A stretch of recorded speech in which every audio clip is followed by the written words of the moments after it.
Assalomu alaykum aziz opa-singillarimiz. Bugungi mashq qanaqa bo'lar ekan, qanaqa bajarilar ekan deyotgan bo'lsanglar, albatta bu mashqlarimiz umurtqa pog'onalari uchun va tanamiz uchun, pay bo'g'inlar uchun. Har bir xonadonda o'qlovlarimiz bo'lsa kerak. Albatta bu sotib olish shart emas.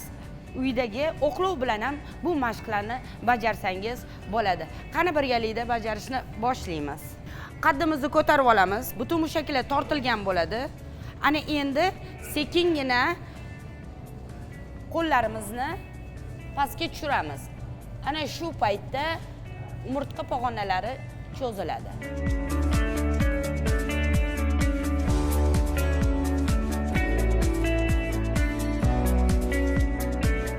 Mushaklar ham tortiladi.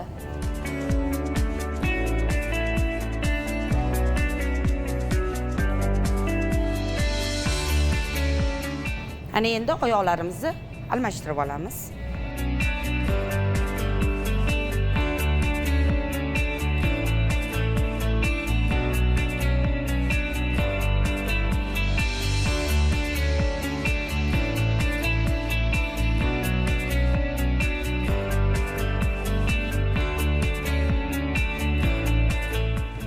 Tirsaklar tortilgan bo'ladi, tizzalar tortilgan bo'ladi, bo'yinlar cho'zilgan bo'ladi, qorin qismlari tortilgan bo'ladi, umurtqalarimiz ham tortiladi.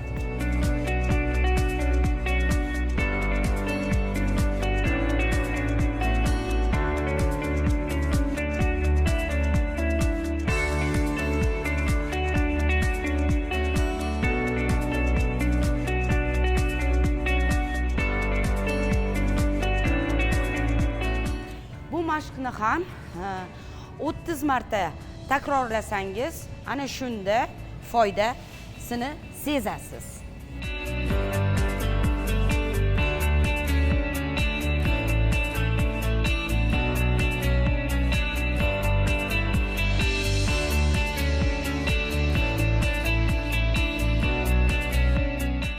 Mashqlarni bajarayotganimizda albatta qorin qismlari tortish esdan chiqmasin. Qaddimizni ko'targan holatda, bo'yin qismlarini tortgan holatda bajarishni unutmang. Ana endi keyingi mashqqa o'tamiz.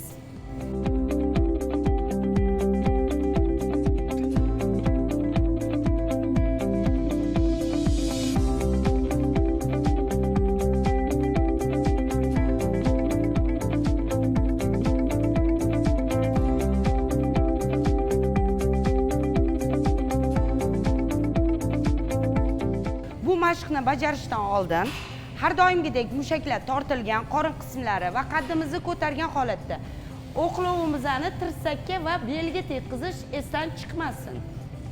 Oyoqlarimiz yelka kengligidan ochuv bo'ladi.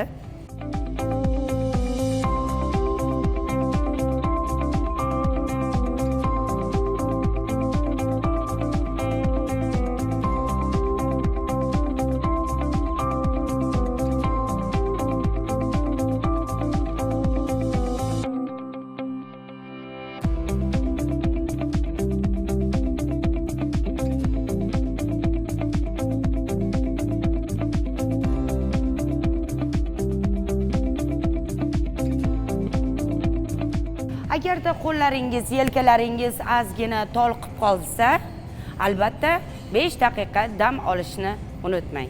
Aziz opa-singillarimiz, bu 3 tagina tayoq orqali bajariladigan mashqlarimiz aynan umurtqa pog'onalarimiz uchun edi va biqin qismlari, oshqozon qismlari va holinki har bitta bo'g'in uchun foydali edi.